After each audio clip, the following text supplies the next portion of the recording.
How are you, sir? हाँ अल्हम्दुलिल्लाह बताओ। चलिए स्टार्ट करते हैं सर। सभी इंतजार कर रहे हैं।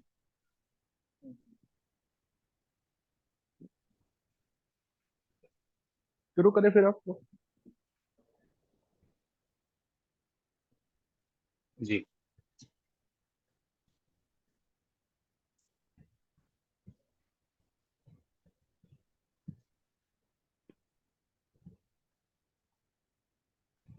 Walking on the everlasting footprints of tradition, I would like to start the event in the name of Almighty Allah by reciting some of the verses from the Holy Quran. Bismillahir Rahmanir Rahim. Yasin wal Quranil Hakim.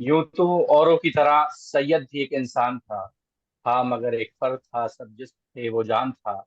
उसके दिल में कौम की इस्लाह का अरमान था। काम मुश्किल था मगर उसके लिए तो आसान था। I am Fazal Imam. Good evening and assalamu alaikum to everyone. I am your host of today's evening and organized by the Aligarh Renans. Let me sequentially introduce our NGO, that is the Aligarh Renans, our event, and our speaker to you, respectively. Well, the Aligarh Renans emerges in 2014 when a group of friends united with the purpose of engaging in social services and contributing to society. This youth-driven non-profit organization draws inspiration from Sir Syed Ahmad Khan, the founder of Aligarh, and seeks to elevate the hardship faced by marginalized groups while promoting their empowerment.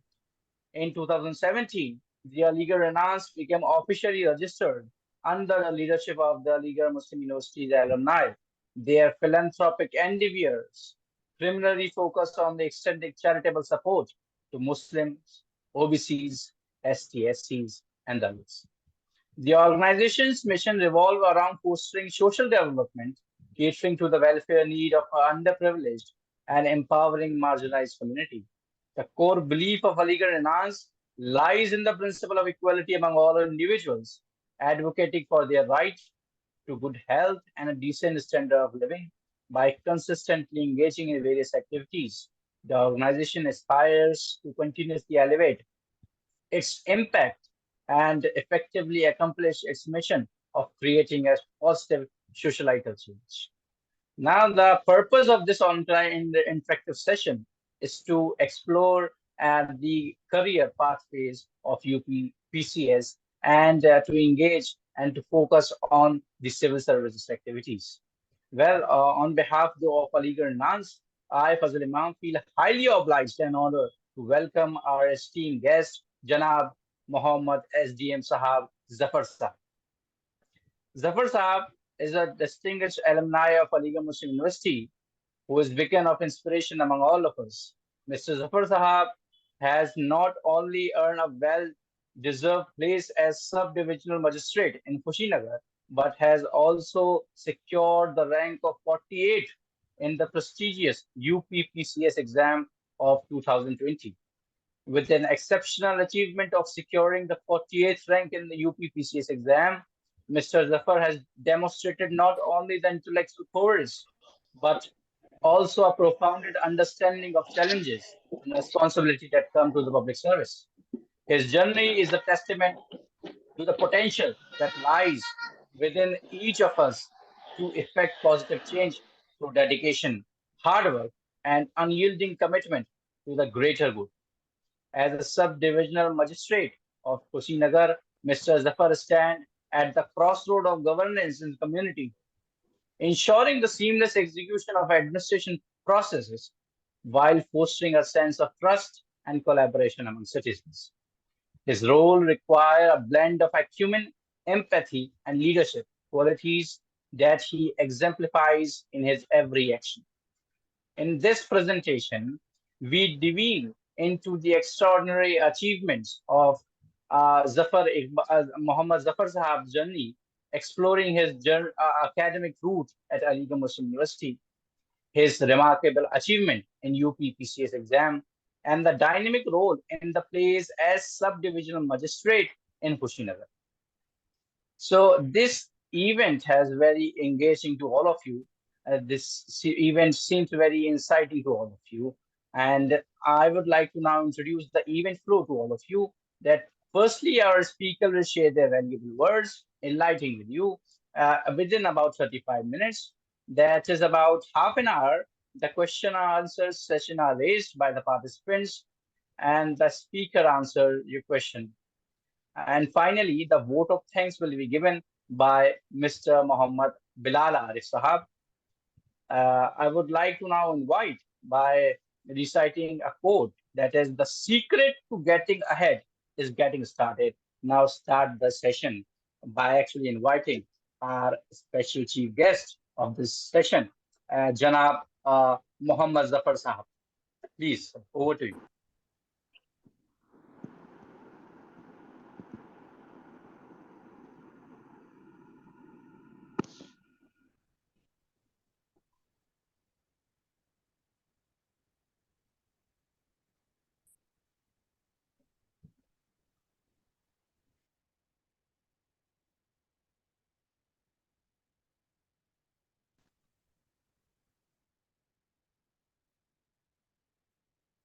शुरू करें।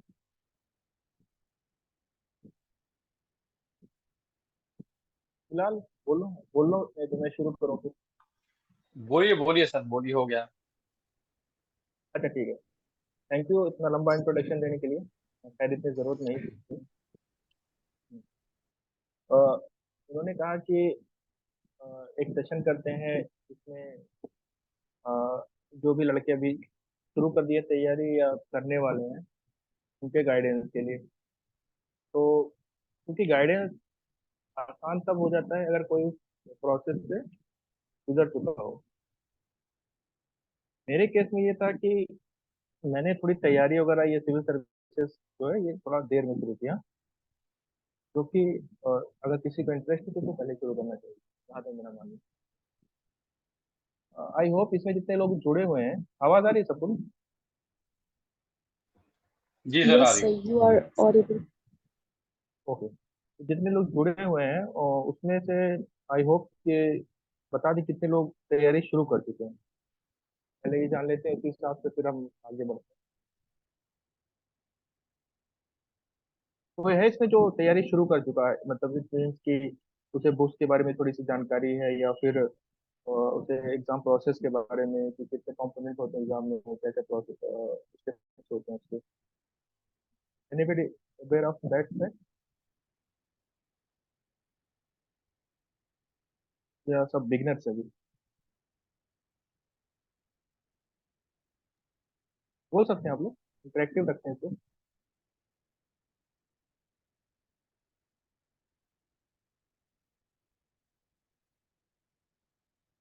कोई बात नहीं, आप लोग को type शायद कर रहे हैं। मैं शुरू से ही बोल देता हूँ। सबसे पहले तो मैं अपने बारे में बता दूं। मैंने और मैं एक्चुअली बीएससी किया था अलीगढ़ मुस्लिम यूनिवर्सिटी से। उसके बाद फिर मैं जामिया मूव कर गया, where I did masters and MPhil, and after that I came back for PhD in Aligarh Muslim University. तो मेरी जर्नी मतलब सीधा जो है, मतलब बहुत ही रोलर कोस्टर टाइप से जर्नी रही है मेरी। उसके बाद मैंने तैयारी शुरू करी, तो उसमें यूपीएससी के जो अटेम्प्ट थे, बेसिकली एज मेरी 28 हो गई थी तो मैंने शुरू किया। तो मेरे लिए थोड़ा 6 अटेम्प्ट को पार करवाना मुश्किल था, तो मैंने जल्दी जल्दी अटेम्प्ट देने शुरू करे। फिर मैंने यूपीएससी का मेंस लिखा, इंटरव्यू दिया, उसमें हुआ नहीं। तो 2018 में मैंने डिसाइड किया कि यूपीपीसीएस जो कि सेम पैटर्न के एग्जाम होता है उसको भी देना शुरू किया। तो उसमें मैंने इंटरव्यू दिया, अनफॉर्चुनेटली नहीं हुआ। मैं 18 में, 19 में नहीं हुआ, 20 में I got 50 collected, which is the highest service in the state services. And simultaneously मैंने स्टेट पीसीएस में एक फॉरेस्ट रेंजर एग्जामिनेशन होता है, सेम एग्जाम होता है, मेंस अलग होता है, साइंस एग्जाम के लिए वो दिया, उसमें फॉरेस्ट रेंजर सिलेक्ट हुआ था मैं। एंड अब बिहार पीसीएस एक बार ही दिया था मैंने, उसमें assistant director social welfare select हुआ था। तो ये है मतलब मेरा सोर्स इनकम कनेक्ट। बेसिकली इसमें जो नए लड़के होते हैं या जितने भी लोग अभी शुरू करें तैयारी, सबको इतना यूट्यूब वीडियो इतना ज्यादा ये इंफोटेनमेंट टाइप का हो गया, इंफॉर्मेशन प्लस इंटरटेनमेंट। तो लोग ओवर द नाइट सक्सेस के पीछे इतना ज्यादा भागने लगे हैं कि जैसे अभी कुछ लोग यहाँ पे ये हैं कि अ, हर ऑप्शनल में क्या पढ़ना है, जीएस में क्या पढ़ना है, इसमें बता दीजिए फ्री निकालने का तरीका। तो बहुत लोग ऐसे बैठे होंगे इसमें जो इतना ईगर होंगे कि बस बता दो और मैं जाके पढ़ना शुरू कर दूं। एनसीईआरटी जैसे कुछ लोग लिखते हैं एनसीईआरटी, ऐसा मतलब इतना ज्यादा क्यूरियोसिटी होती है कि आपका जो पैशंस है ना वो कम हो जाता है। एंड थोड़ा सा किताब पढ़ के आओगे आप तो बोलोगे कि सर मेरा एनसीईआरटी खत्म हो गया है एंड मुझे अगला स्टेप बताइए, अगला स्टेप पे क्या करना है। उन सभी के लिए मतलब मैं शुरू से बता देता हूँ कि क्योंकि ये जो एग्जामिनेशन है इसमें सर्विस में कुछ और होता है। और जो हमें सपने दिखाए जाते हैं एग्जामिनेशन से पहले कि आप देश बदलने जा रहे हैं, ये करने जा रहे हैं, वो करने जा रहे हैं, वो भावना वो अलग होती है। फॉर द बिगिनर्स मोटिवेशन के लिए वो अच्छा है, बट पहले हमें ये सोचना है कि इट इज जस्ट एग्जाम। ठीक है, ये एग्जाम है, इसको पास करने के बाद आपको एक सर्विस की लिस्ट है, उस सर्विस में आपको जाना है।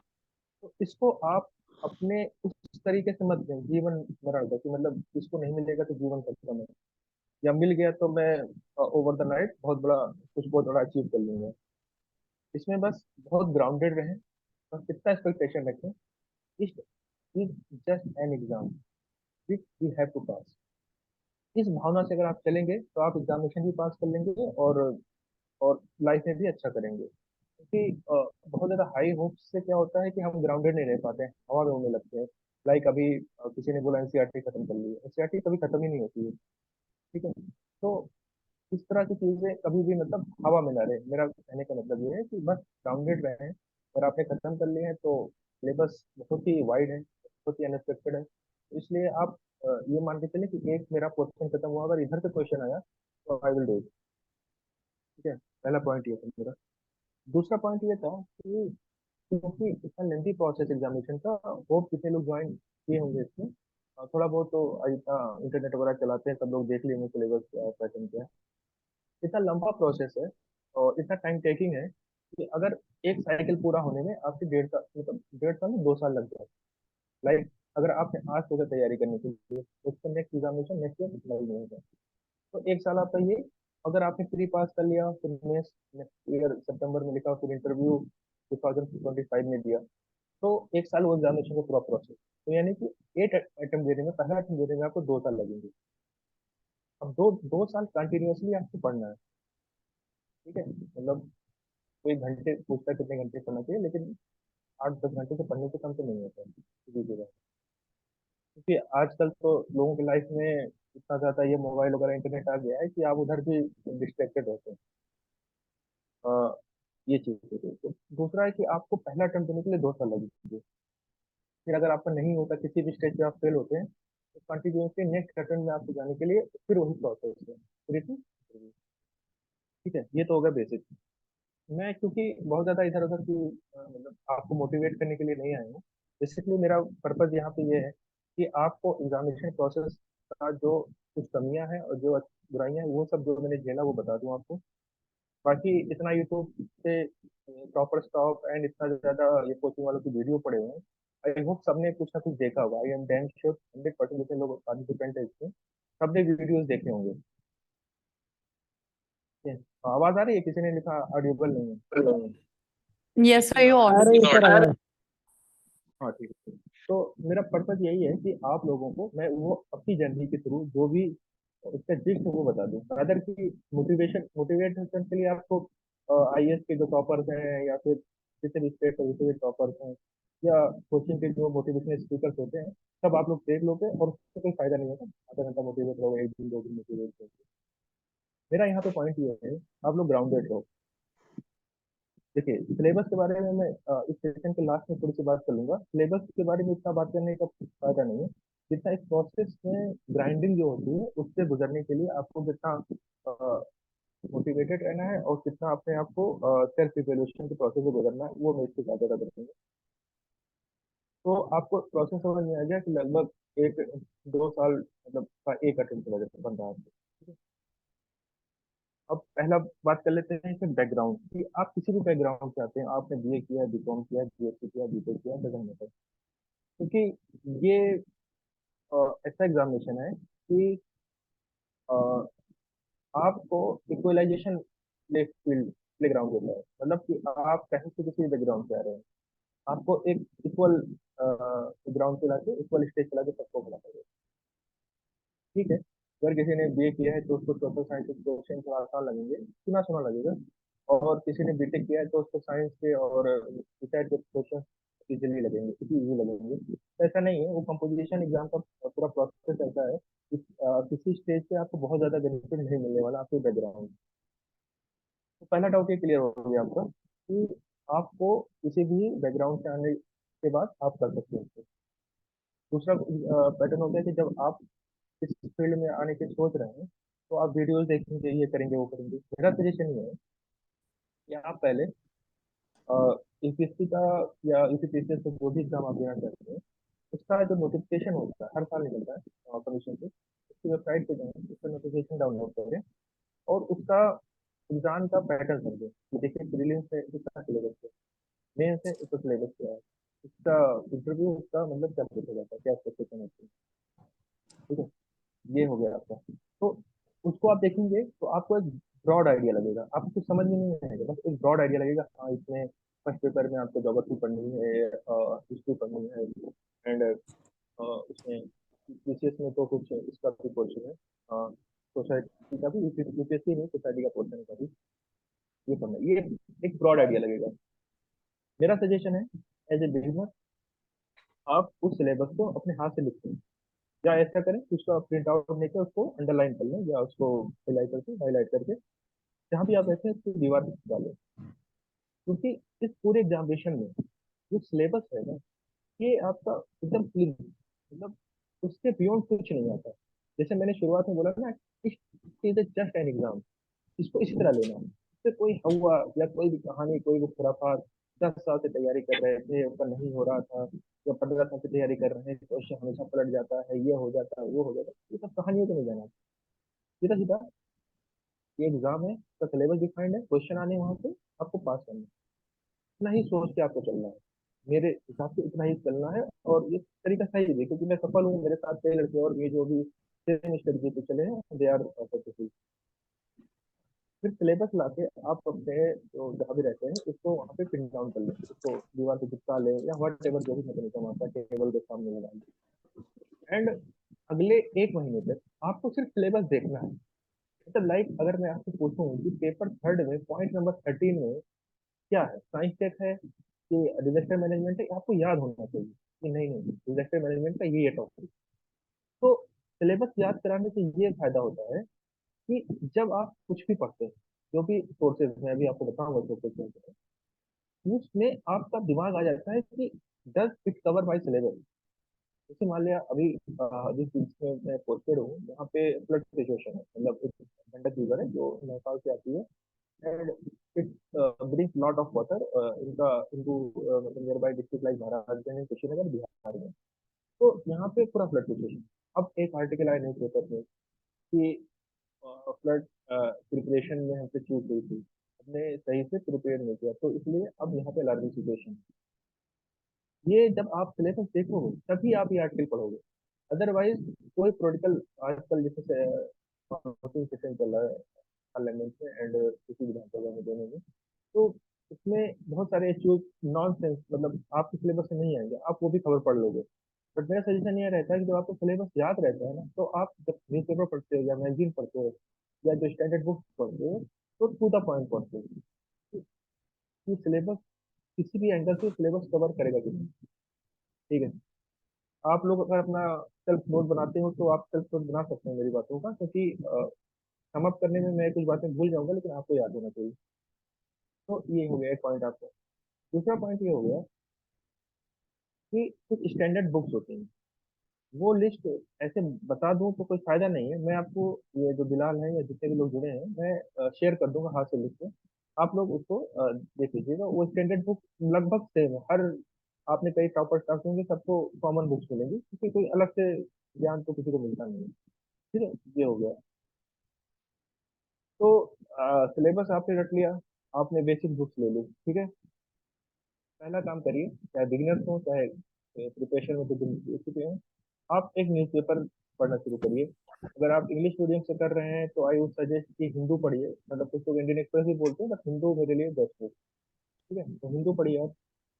एंड अगर आप हिंदी मीडियम से कर रहे हैं तो कोई भी पेपर न्यूज़पेपर पढ़ लीजिए जो नेशनल डेली हो, मतलब नेशनल डेली से मतलब वो लोकल एडिशन ना हो, नेशनल डेली हो, जिसको राष्ट्रीय संस्करण हो हिंदी मीडियम में, वो न्यूज़पेपर पढ़ना शुरू करिए। मतलब इस रिस्पेक्टिव आप, जैसे आप टाइम्स ऑफ इंडिया मत पढ़िए, उससे आपका सिलेबस से कंटेंट मैच नहीं करता ज़्यादा। ठीक है। दूसरा है, अगर मोबाइल लोग चलाते हैं बहुत ज़्यादा, तो एक राजसभा टीवी होता है, राजसभा टीवी शायद किसी ने नहीं सुना हो, लेकिन राजसभा टीवी है, केबल पे भी आता है एंड नेट पे भी है। तो आप यूट्यूब पे उससे जाके उसमें ज़्यादा टाइम नहीं देना, क्योंकि मज़ा बहुत आता है और आप नोट्स नहीं बनाते हो तो कोई फायदा नहीं रह जाता है। तो उसमें आप लोग क्या करिए, अपना शेड्यूल बना दिए कि सैटरडे संडे मुझे दो तीन डिस्कशन जो है, दो तीन डिस्कशन देखने हैं उसमें, लाइक मतलब कोई भी नेशनल इशू या इंटरनेशनल इशू चल रहा होगा, तो उसमें वो डिबेट होती है, बड़े एक्सपर्ट्स आते हैं, सब्जेक्ट एक्सपर्ट आते हैं, तो वो उसको डिबेट करते हैं, तो आप उसको देखिए।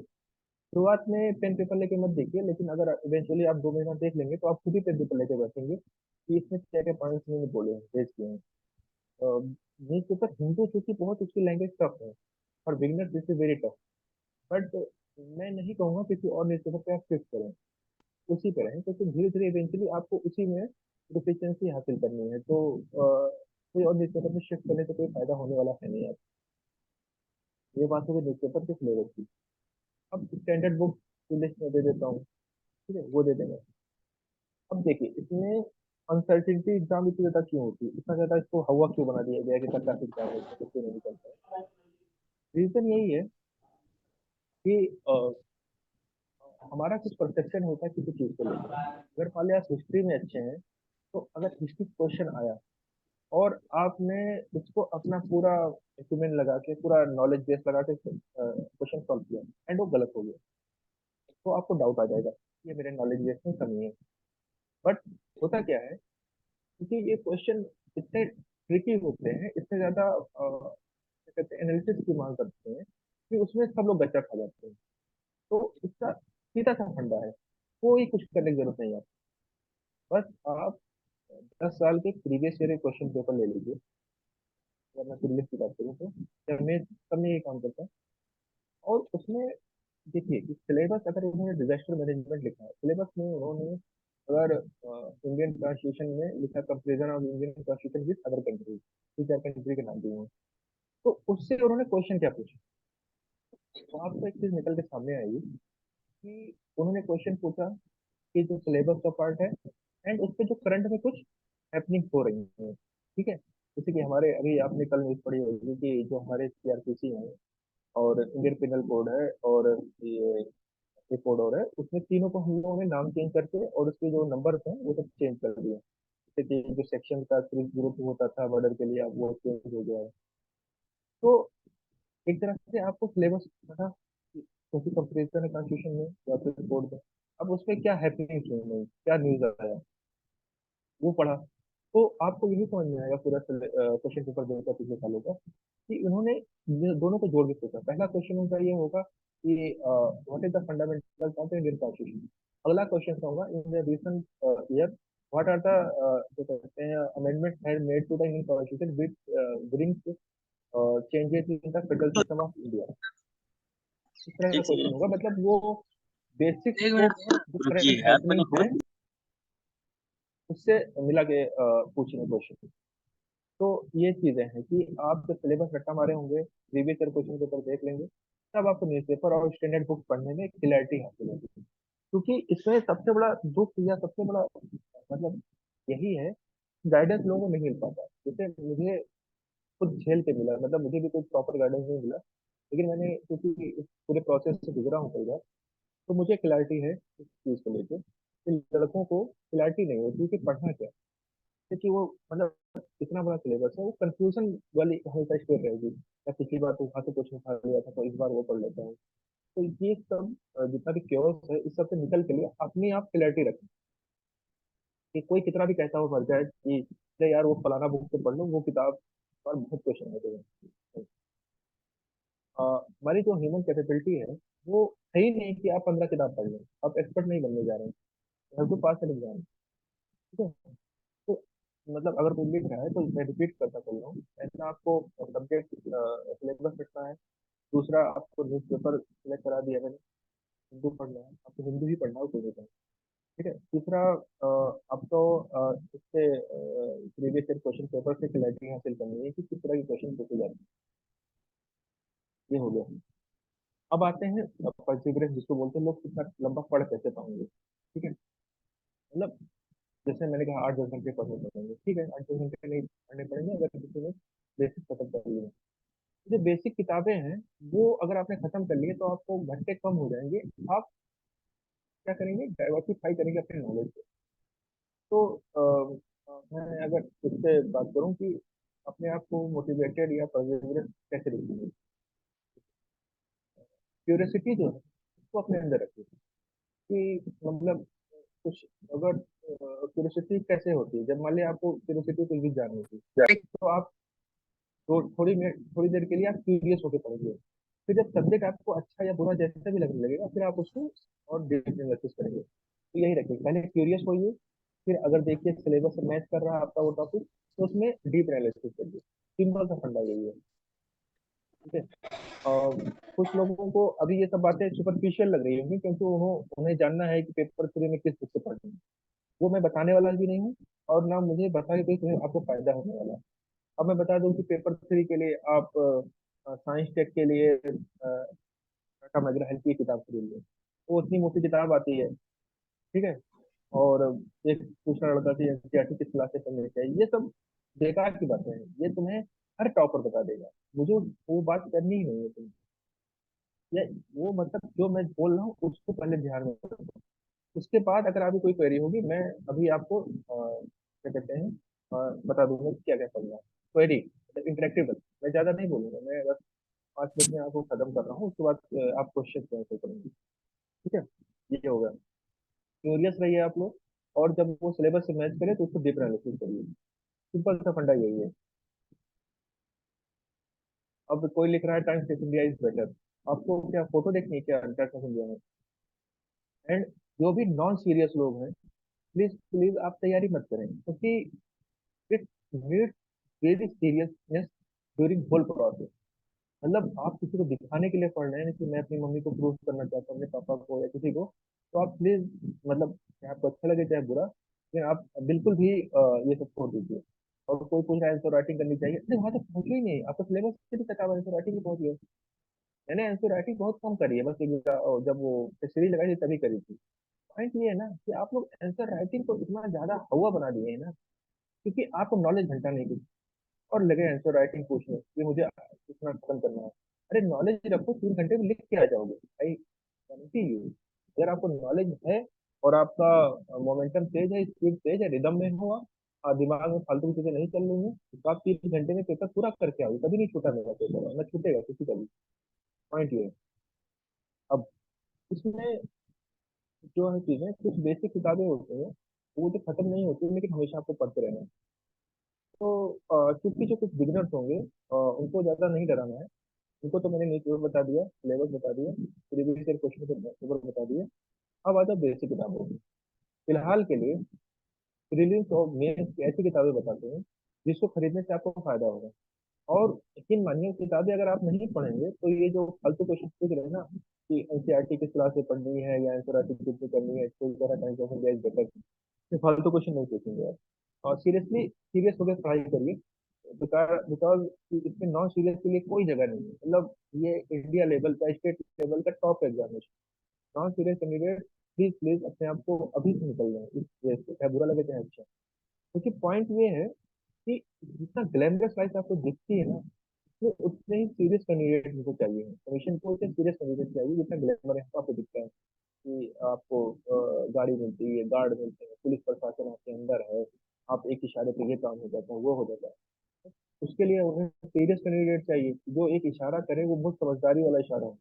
ठीक है। एंड क्योंकि क्या है, ग्लैमर अच्छी चीज है लेकिन मेहनत उसका डबल होना चाहिए उसमें। ग्लैमर के लिए यार कोई बात नहीं, आपका मोटिवेशन ग्लैमर हो सकता है लेकिन उसके लिए आपको डबल मेहनत करनी पड़ेगी क्योंकि आपका डिस्ट्रैक्शन बहुत ज्यादा है। तो ये हो गई कुछ बातें। जैसे कि कुछ किताबें में बता दें, जैसे कि अ, जो भी एनसीईआरटी एनसीईआरटी पढ़ रहा है ठीक है, अगर कोई बहुत ही बिगिनर है तो हिस्ट्री के लिए जैसे 11 12 के एनसीईआरटी पढ़ेंगे। 11 नई एनसीईआरटी में 11 एनसीईआरटी वर्ड हिस्ट्री है तो उसको छोड़ सकते हैं, लेकिन 12 की एनसीईआरटी में 3 पार्ट होते हैं, तीनों किताबें पढ़ ले बहुत अच्छी किताब होती है। ठीक है। उसके साथ साथ आप एक काम कर सकते हैं कि पुरानी एनसीईआरटी की जो आपको ऑनलाइन मिल जाएगा या फोटो कॉपी मिल जाएगी, ओल्ड एनसीईआरटी की 6 7 8, तो तीनों किताबें ले लें। 6 एंशियंट हिस्ट्री होती है, 8 मिडिवल होती है एंड 9 मॉडर्न। अरे 8 मॉडर्न होती है, 7 मिडिवल होती है और 6 एंशियंट होती है। तो हिस्ट्री में ओल्ड एनसीईआरटी की 6 7 8 एंड नई एनसीईआरटी में 12 की तीनों किताबें, पार्ट 1 पार्ट 2 पार्ट 3। ठीक है। इसी तरह ज्योग्राफी में 10th एनसीईआरटी पढ़ने की जरूरत नहीं है क्योंकि मैं ये एक्सपेक्ट कर रहा हूँ कि आपने ग्रेजुएशन किया है। अगर आप 11 से शुरू करेंगे तो, अगर कुछ आपको नहीं आता है तो आप नेट पे सर्च कर लें। ठीक है, लेकिन पढ़ना आपको उसी लेवल पे है, 11 पे। तो आप 11 में चारों किताबें ले लो, 11 की 2 किताबें एंड 12 की 2 किताबें, यानी कि ज्योग्राफी हिस्ट्री दें। अच्छा, मेंस के लिए थोड़ा एलोबरेटिव किताबें पढ़नी पड़ती हैं, बट आप इसको नहीं खत्म करेंगे तो वहाँ पहुंचना मुश्किल हो जाएगा। और आप लोग कन्वीनियंस के लिए मैं किताब का नाम आपको लिख के अभी दे दूंगा, ये लोग शेयर कर देंगे ग्रुप में। ठीक है, ये तमिलनाडु एनसीईआरटी होती है, फालतू क्वेश्चन मत पूछो कि तमिलनाडु एनसीईआरटी पढ़ने की नहीं। तुम लोग इतना यूट्यूब वीडियो देख चुके हो ना कि मतलब डिस्ट्रैक्शन का लेवल बहुत हाई है तुम लोगों का। ठीक है।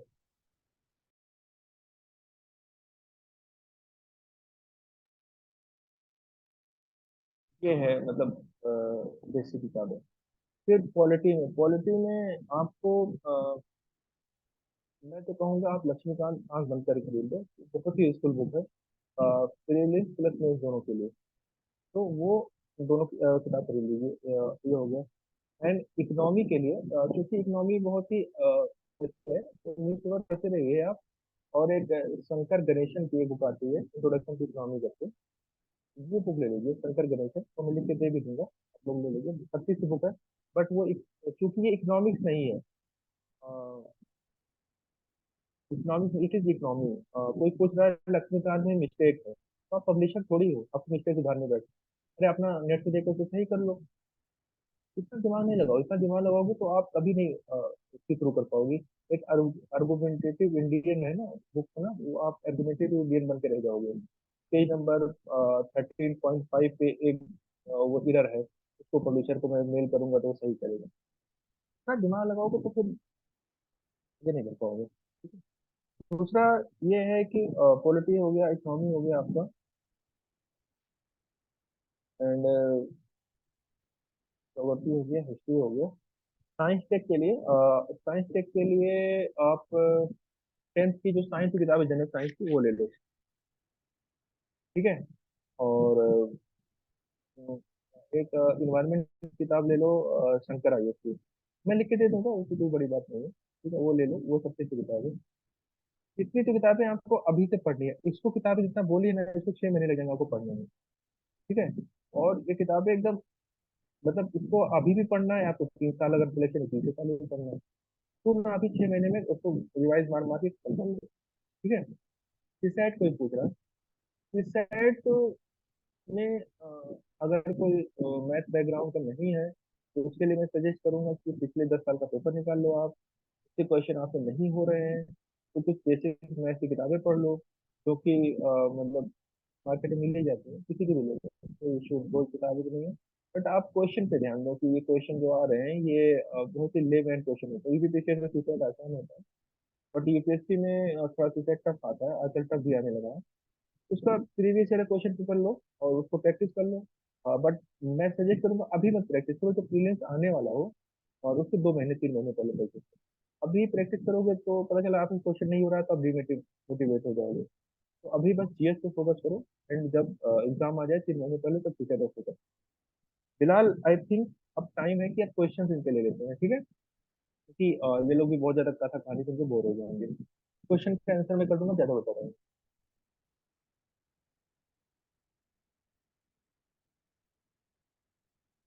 फिलहाल यह हो अगर जो भी सेशन को एड कर रहे हैं।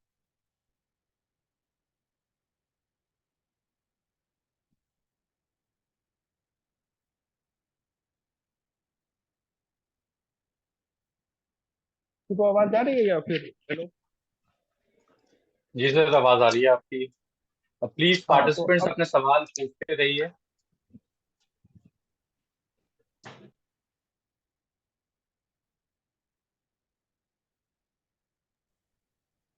अस्सलाम वालेकुम सर। सवाल पूछ।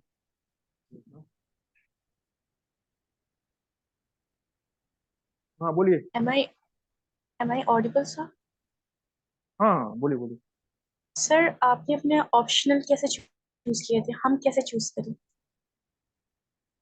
हाँ, ऑप्शनल के बारे में ये है कि जैसे कि अगर आपका बैकग्राउंड जिस अगर सोशल साइंसेज का है, इसका है, तो वो ले लीजिए। मैं तो ओपनली बोलूंगा, जैसे आपने हिस्ट्री में किया, ज्योग्राफी में किया, सोशल साइंस में किया, वॉट एवर इट इज, आप ले लीजिए वहां से बंद करके। अनलेस आपको बहुत ज्यादा नफरत ना हो सब्जेक्ट से। इंजीनियरिंग बैकग्राउंड के लिए ये है कि जब आप जीएस पढ़ेंगे, चूंकि ऑप्शन अभी मत डिसाइड करिए, जब आप जीएस पढ़िए, 6 महीने आपने जीएस पढ़ लिया, उसके बाद आपका इंक्लाइनेशन देखिए किसकी तरफ है, हिस्ट्री की तरफ है। अच्छा, इंक्लाइनेशन के बाद आप ये पैटर्न, स्कोरिंग पैटर्न क्या है, उस सब्जेक्ट में कितने नंबर आ रहे हैं। तो आई होप यूपीएससी बहुत ही लेवल प्लेइंग फील्ड है, वो सब हर सब्जेक्ट में लगभग नंबर आ ही जाते हैं। तो जब आप जीएस पढ़ ले 6 महीने बाद, तब ये क्वेश्चन पूछना ज्यादा जेन्युइन होगा कि ऑप्शन क्या लेना है। बाकी सोशल साइंसेज के लिए तो मैं ये बोलूंगा कि आपने जिसमें भी ग्रेजुएशन किया उसको आप बंद करके ले लीजिए। ये मेरा एक्सपीरियंस है, इसलिए मैं इसको ओपनली, मतलब बहुत ही कॉन्फिडेंस के साथ बोल रहा हूँ। Next. Okay sir. Sir syllabus को थोड़ा समझने में बहुत प्रॉब्लम हो रही है। अगर आप उसको एक दफ़ा किसको एनालाइज। समझने में? Syllabus. Service. Syllabus. UPSC syllabus को क्या सिलेबस। समझने में, जैसे कि हाँ, क्या समझने में, जैसे कि आपने पेपर फर्स्ट लिया, मैं की बात कर रहा हूँ। तो उसमें सर। हिस्ट्री है, ज्योग्राफी है, सोसाइटी है, ओपनली टॉपिक्स हैं। मतलब कोई अगर टेक्निकल टर्म्स है, जैसे कि उसमें आपको समझ में नहीं आ रहा, सॉरी एथिक्स वाले पेपर में हो सकता है, तो just Google it. And ethics की एक बुक आती है लेक्सिकॉन, वो मैं लिख के दे दूंगा। वो किताब में से आपको लेबोरेटरी दिया हुआ है, लेबोरेट करके दिया हुआ है। एंड गूगल की क्योंकि तैयारी इसलिए और रिकमेंडेशन बढ़ गया है कि हर कोई उसको, देखिए एक तरीका और भी था, मैंने तैयारी करते हुए किया था, कि जैसे कोई आपको टेक्निकल वर्ड या कुछ ऐसा वर्ड आपके सामने आया, तो आप उसको गूगल करके स्क्रीनशॉट ले लो। मतलब दिन भर में आप स्क्रीनशॉट जब स्क्रॉल करोगे, वो दिख जाएगा, तो उससे बहुत ज्यादा क्लैरिटी होती है, बहुत ज्यादा। एंड ये तब काम आता है जब आप आंसर राइटिंग कर रहे होते हो, वो पिक्टोग्राफिक मेमोरी होती है हमारी। हमें एग्जैक्ट वर्ड नहीं पता होता, लेकिन हम पिक्टोग्राफी से वो वर्ड छाप देते हैं। तो सिलेबस में अगर कोई चीज समझ में नहीं आ रही है, तो उसको गूगल कर लीजिए, ज्यादा बेटर होगा वो। मतलब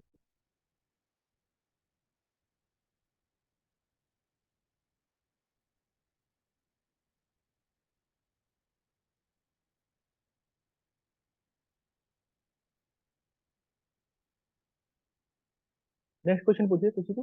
कैसे लोग टाइप कर रहे थे क्वेश्चन, वो पूछ सकते हैं जो टाइप कर रहे थे अभी आप।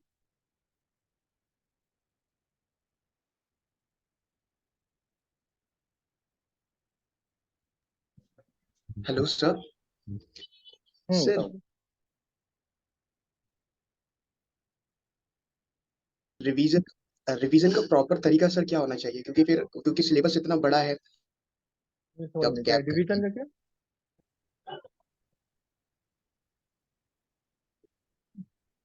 सर रिवीजन का हेलो। पैटर्न।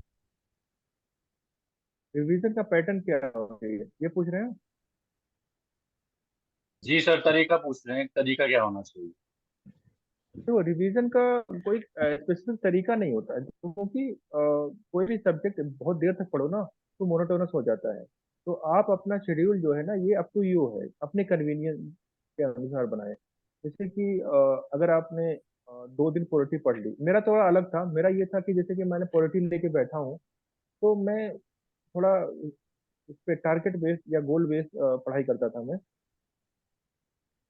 जैसे कि मतलब मैंने आज सोच लिया कि पॉलिटी के शुरुआत के 10 चैप्टर जो फंडामेंटल्स है कॉन्स्टिट्यूशन के, उसे मुझे खत्म करना है 2 दिन में। अब वो 2 दिन में चाहे 12 रात को बज जाए चाहे 2 बज जाए, वो 10 चैप्टर आपको खत्म करके ही सोने हैं। मेरा ये अप्रोच होता था कि मतलब वो चीजें खत्म हो जाए, टारगेट रखिए अपना। तो डिवीजन तभी संभव है। भले मोनोटोनस हो जाए, नींद आने लगे, फिर भी पानी से मुंह धो के पढ़िए, मतलब उसको टारगेट बेस रखिए। फिर जब 2 दिन आपने पॉलिटी पढ़ लिया, तो ऑब्वियसली आपका मन ज्योग्राफी पढ़ने या फिर साइंस पढ़ने का मन करेगा। ठीक है, ये हो गया। कोई पूछ रहा है करंट अफेयर कब से पढ़ना चाहिए और क्या सोर्स होना चाहिए? मेरे हिसाब से तो आप लोग कोई भी मैगजीन जो मंथली मैगजीन कोचिंग की आती है, चाहे वो विजन की हो चाहे वो राव आईएएस की हो, उसको ले लीजिए, उसको पढ़ लीजिए, उससे कोई ज़्यादा फर्क नहीं पड़ता है। लेकिन विजन आईएएस की मैगजीन क्या है, बहुत ज़्यादा टेक्निकल होती है, तो आप लोगों को समझ में नहीं आएगी। तो आई थिंक कि आप लोग क्रॉनिकल जो मैगजीन है उसको मंथली लेके पढ़ना शुरू करिए। इसमें क्या आपका इंफॉर्मेशन बेस भी बढ़ेगा, और आपको थोड़ा लैंग्वेज लिस्टेड है, तो उससे आपको कंप्रीहेंशन में यानी कि समझने में आसानी होगी। तो क्रॉनिकल एंड विजन की दोनों में रहिए। अगर 2026 का यूपीएससी दे रहे हैं, तो अभी आप सिर्फ और सिर्फ सिलेबस पढ़िए, और सिलेबस को रट जाइए। जो स्टैंड किताबें पढ़ी हैं तो कहानी की तरह पढ़ लीजिए, भले ही समझ में नहीं है लेकिन पढ़ डालिए। तो इतिहास आता है और लक्ष्मीकांत का पॉलिटी आता है, और बाकी चीज़ें आपको इवेंचुअली समझ में आती जाएंगी। बीपीएससी क्रैक करने के लिए कोचिंग जरूरी है? बिल्कुल जरूरी नहीं है कोचिंग। बीपीएससी तो बहुत आसान एग्जाम हो गया है आपको, और पहले भी आसान ही था। बीपीएससी आसान इसलिए है क्योंकि उनका सिलेबस इतना डिफाइंड है ना, उसके बाहर कुछ आता नहीं है। तो जब आपको पता चल गया इसके बाहर कुछ नहीं आता, तो भटकने की जरूरत नहीं है बहुत ज्यादा। सेट पैटर्न है, प्रीवियस एग्जामिनेशन का पेपर उठाइए, सिलेबस देखिए, अपना कन्वीनियंस देखिए कि मुझे क्या चीज़ें कितनी अच्छी लगती हैं, उसको फॉलो करिए, एग्जाम करेक्ट हो जाएगा।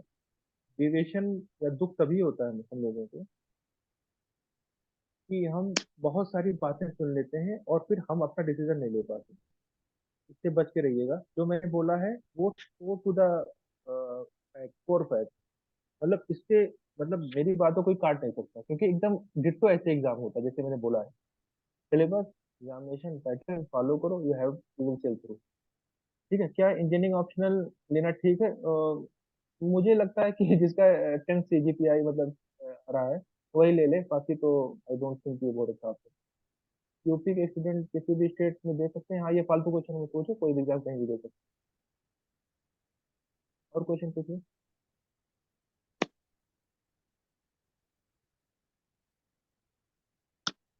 हिंदी मीडियम के लिए हिंदू की जगह कोई भी नेशनल पेपर पढ़ सकते हैं। हिंदी में उतना न्यूज़पेपर में इतना अच्छा क्वालिटी नहीं मिलेगा आपको, बट आई वुड सजेस्ट कि आप कोई भी न्यूज़पेपर पढ़ लीजिए, उसके साथ साथ आप विजन आईएएस की मैगजीन जरूर पढ़िए, मंथली मैगजीन। और क्या करें, बीएससी मैथमेटिक्स जामिया से कर रहे हैं, मैथमेटिक्स का ऑप्शन ले सकते हैं अगर आपका अच्छा मैथ हो जाता। अच्छा से मतलब ये है कि आपका सीजीपीआई 10 आ रहा है, 9 आ रहा है, इसमें आप मानते कॉन्फिडेंट हैं। क्योंकि मैथ मैथ क्या होता है, बाइनरी होता है, 0 1 का नंबर आता है, इसमें भी नहीं आता तो बिल्कुल नहीं आता।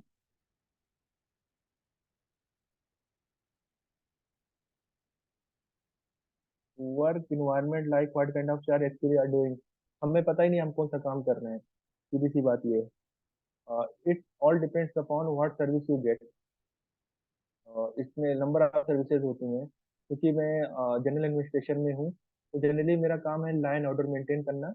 एंड हमारे पास पुलिस होती है, हमारे पास जिले के और भी सारे ऑफिसर होते हैं। सबको हम लोग कोऑर्डिनेशन के थ्रू सबको मैनेज करते हैं। एंड और हमारा प्राइम फोकस होता है कि लाइन ऑर्डर मेंटेन करें। एंड हमारा दूसरा सबसे बड़ा फोकस होता है कि जो लैंड है, रेवेन्यू है, उनको सुलझाना। मेन हम लोग का 2 ही काम होता है यहाँ पे। सर्विस के बारे में इतना जानना कोई जरूरी नहीं है, बट ये है कि अगर आप मेहनत कर रहे हैं, तो आपने अगर हार्ड वर्क किया है तो it is worth hard working to get here. मतलब इतना मैं कहूंगा कि अगर आपने हार्ड वर्क किया है तो यहाँ आना आपके लिए एक तरह से वो क्या बोलते हैं कि सक्सेस का जो फल है वो अच्छा है, बहुत अच्छा है। ठीक है। हम्म। कोई सवाल पूछ रहा है? फर्स्ट ईयर ग्रेजुएशन के कैसे लड़के प्रिपेयर करें? नहीं, फर्स्ट ईयर ग्रेजुएशन या कोई भी ईयर ग्रेजुएशन जो है, मैगजीन तो मैंने बता दी, क्रॉनिकल पढ़ें या विजन आईएएस पढ़ें, मंथली मैगजीन आती है। फर्स्ट ईयर के बच्चों को यही सलाह है कि सिलेबस पढ़ें, सिलेबस को रट मारें, करंट अफेयर के लिए न्यूज़पेपर पढ़ना शुरू कर दें, द हिंदू पढ़ें आप। और मंथली मैगजीन ना ही पढ़ें, क्योंकि मंथली मैगजीन से आपको कोई फायदा नहीं होने वाला। आप जो बेसिक किताबें हैं एनसीईआरटी की उसको खत्म करें, और लक्ष्मीकांत जरूर पढ़ लें आप।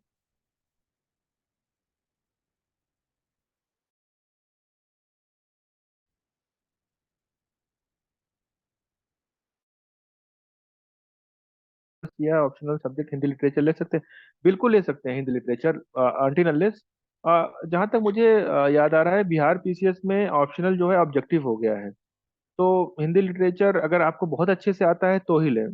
मतलब मुझे लगता है ऑब्जेक्टिव वो सब्जेक्ट लेना चाहिए जिसको आप बहुत दिनों से पढ़ रहे हैं, तो उसमें ज़्यादा चांसेस होते हैं कि आपके नंबर अच्छे आए। तो अगर आपने केमिस्ट्री से किया है तो आई सजेस्ट कि आप केमिस्ट्री ले लें, क्योंकि ऑप्शनल में आप जो ऑब्जेक्टिव टाइप क्वेश्चन है वो ज़्यादा अच्छे नंबर आएंगे। मतलब मैं ये कहना चाह रहा हूँ कि जो ऑप्शनल होता है जनरली हर स्टेट में ट्रेडिशनल होता है, क्योंकि बिहार में पैटर्न चेंज हो गया है, अब वहाँ पे ऑप्शनल है वो उन्होंने ऑब्जेक्टिव कर दिया है। तो वो सब्जेक्ट लें जिसको बहुत दिनों से पढ़ा है, जिससे ऑब्जेक्टिव क्वेश्चन सॉल्व करने में आसानी होगी। फर्स्ट ईयर के बच्चों को बता दिया मैंने कि आप लोग बेसिक किताबें जो एनसीईआरटी की वो पढ़ें, and syllabus. Which medium is better for selection, Hindi और इंग्लिश?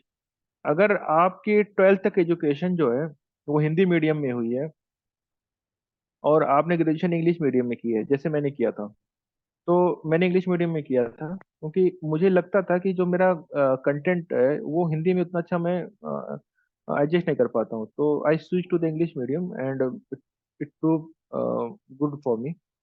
तो अगर आपको लगता है करें, बट आपका कोर अगर हिंदी है, इंग्लिश में उतना कमांड नहीं है, तो ठीक है। लक्ष्मीकांत के अलावा पॉलिटी के लिए कौन सी बुक पढ़नी है? अ, मुझे लगता है बुक मैं सजेस्ट ना करूँ तो अच्छा है, आप टॉपिक देखिए। जैसे कि आपने पेपर टू जो कोई पॉलिटी से रिलेटेड है, वो उसमें जो टॉपिक दिए हुए हैं आप नेट पे सर्च करोगे तो आप विजन आईएएस के मटेरियल कंटेंट पे ले जाएगा, वहां से उठा के पढ़ लो। रादर बुक के बजाय आप लोग टॉपिक पे फोकस करो कि ये टॉपिक नेट पे मैंने सर्च मारा था, मुझे इनसाइट में अच्छा मिल गया था, तो इनसाइट से मैंने उसको note copy sorry print out निकाला, उसको पढ़ लिया, तो मेरा एक टॉपिक तैयार। तो बुक पे मत जाओ, लक्ष्मीकांत के अलावा कोई बुक मत पढ़ो, टॉपिक नेट से पढ़ के या विजन आईएएस का मटेरियल पढ़ लो, वो ज्यादा बेटर है।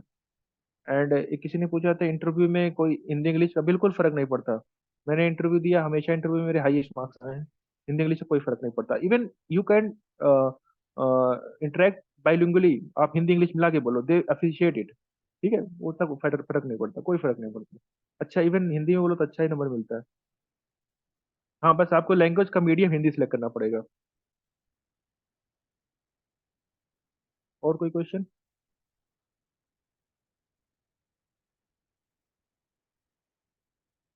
ठीक है। जो यूपीएससी और डिफरेंट एग्जामिनेशन, नहीं नहीं नहीं, कोई एग्जामिनेशन डिफरेंट नहीं है, दोनों एग्जामिनेशन सेम है, बट वर्ड लिमिट में अलग अलग है। और यूपीएससी में है 150 and 250 I guess, and UPPCS में 125 एंड 200। ठीक है। तो वर्ड लिमिट कम हो जाते हैं तो क्वेश्चन नंबर जो यूपीपीसीएस में बढ़ जाते हैं, यूपीएससी में कम रहते हैं, तो यही फर्क है दोनों में। एंड पढ़ते कि मतलब आपको वर्ड्स पूरे करने हैं, उतना कोई इशू नहीं है। रेस्पेक्टिव दोनों में कुछ नहीं डिफरेंट है, दोनों का सेम टाइप का आंसर लिखा जाता है, दोनों में सेम टाइप के रिजल्ट आते हैं। यूपीपीसीएस का सिलेबस चेंज हुआ क्या? हाँ, इनका सिलेबस ये चेंज हुआ है क्योंकि इन्होंने जो ऑप्शनल है इसको हटा के दो यूपी के पेपर रख दिए, special paper.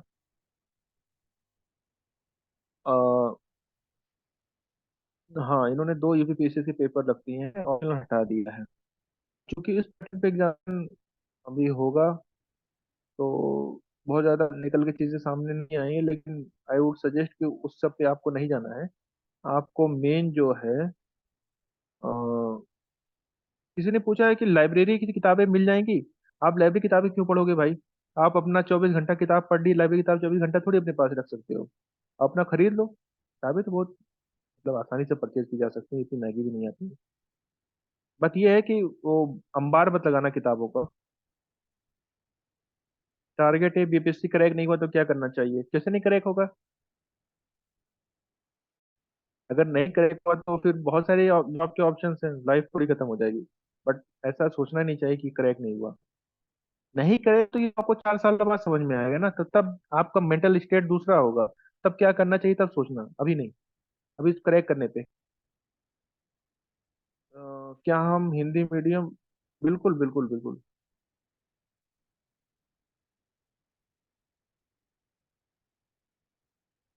Hindi medium select करते हैं क्वेश्चन, इंग्लिश मीडियम में क्या कह रहे हैं? हाँ, मेंस अगर आप हिंदी में देते हैं तो इंटरव्यू आप इंग्लिश में दे सकते हैं, या वाइस वर्सा, हिंदी में मेंस इंग्लिश में लिखते हैं, हिंदी में इंटरव्यू दे सकते हैं। उर्दू लिटरेचर है तो रिसोर्सेज क्या है मुझे पता नहीं है उर्दू लिटरेचर के बारे में। बट सिलेबस देख लेंगे तो आपको जनरली आइडिया लग ही जाएगा कहाँ से पढ़ना है।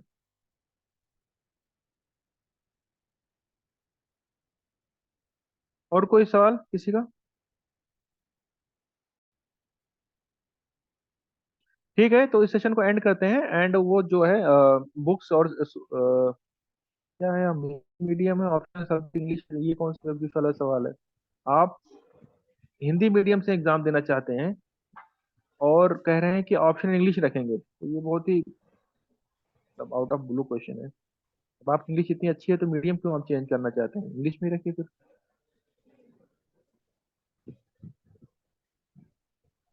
ठीक है, मैं बुक के नाम दे दूंगा आपको लिख के। कंपलसरी इंग्लिश में तो थोड़ा नजर डालिए।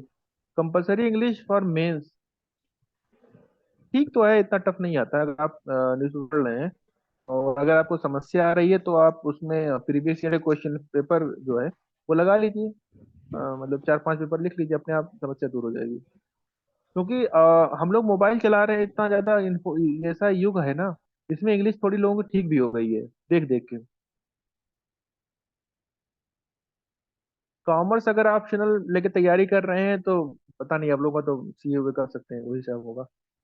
मतलब मैं जिसको को नहीं जानता उसको नहीं बता सकता।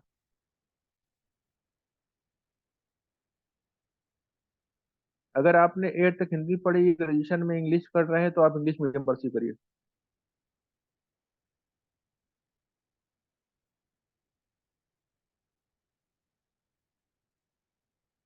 अरे ये सब ऐसे क्वेश्चन है जो मैंने शुरुआत में पूरे लेक्चर में बोला है कि आप बेसिक्स पे ध्यान दीजिए। ये फालतू क्वेश्चन जो क्यूरियस है ना, केबीसी वाले क्वेश्चन, ये सब पे मत ध्यान दीजिए। या ये कर सकते हैं वो कर सकते हैं, टाइम मैनेजमेंट कैसे करें, पढ़ाई करिए, टाइम मैनेजमेंट की आवश्यकता नहीं पड़ेगी। ये क्वेश्चन मेरे नेक्स्ट सेशन का होगा। अच्छा बिलाल, एक काम करते हैं, अभी तो बेसिक्स की पे बात करी है, इसमें कुछ लोग फिल्टर हो जाएंगे, तो नेक्स्ट सेशन से मेरा टाइम ले लेना। उसमें उन्हीं लोगों को रखना कि जो कुछ थोड़ा आगे बढ़ चुके हैं, क्योंकि उनको ज्यादा फायदा होना जरूरी है। ठीक है। और बाकी लोग जो है वो क्यूरियस क्वेश्चन गूगल पे करें, मिल जाता, पता चल जाता, उतना इम्पोर्टेंट नहीं ओके है। Sir, thank you.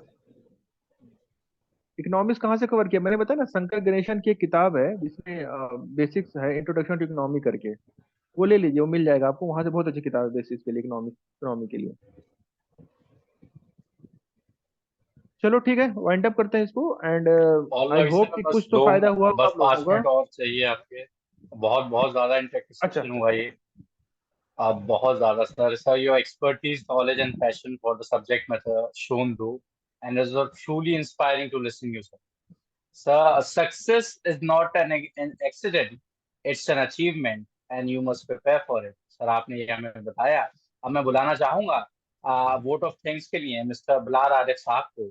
Bilal Arif साहब accountants relievable in Pacific health access हैं, और इन्होंने अपनी बीए ग्रेजुएशन ज्योग्राफी में ईमयू से करी है, और अभी ये जो है member of geographical association UK के हैं।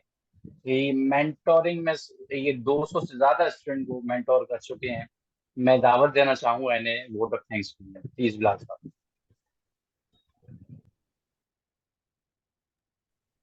Assalamu alaikum. A warm and the graceful evening to our the honorable speaker, Mr. Mohammad Zafar sir, management committee, dear teachers, parents, my dear friends, and everyone gathered here. it's my privilege to propose a vote of thanks and acknowledge the contribution of those who worked really hard to make this event possible. I, Muhammad Bilal Arif, on the behalf of the Aligarh residents and the entire fraternity of this organization, extend my sincere thanks to the Almighty for the making today's event for a grand success. On the behalf of the Aligarh residents, I extend a hearty vote to our the guest speaker, Mr. Muhammad Zafar sir, for his active participation in our event. You truly made this day enlightening for us. Your deep and intellect way of the imparting the knowledge has added to the glory of this event. Today, we have got a lot of the information which truly help us in our the competitive life. We have no words to offer the gratitude for your valuable presence here. You gave a deep insight into the topics and reveal some effective methods to prepare the bulkiest syllabus of this examination. I must mention our deep sense of the appreciation to Mr. Asfar Ali Khan sir, the Managing Director of the Aligarh Resonance, for his valuable support and the favorable actions to organize this event successfully. I would like to express the sincere thanks to our talented anchor, Mr. Fazar Imam sir, whose captivating presence kept us all engaged throughout. Our heartfelt thanks also go to our dedicated volunteer, Muhammad Shah Jahan sir, for his tireless effort behind the scene. Last but not the least, a big thank you to each one of you who you made the session the memorable. We thank you for being with us. It has remained a pronounced a pleasure. Thank you, everyone. Okay, thank you.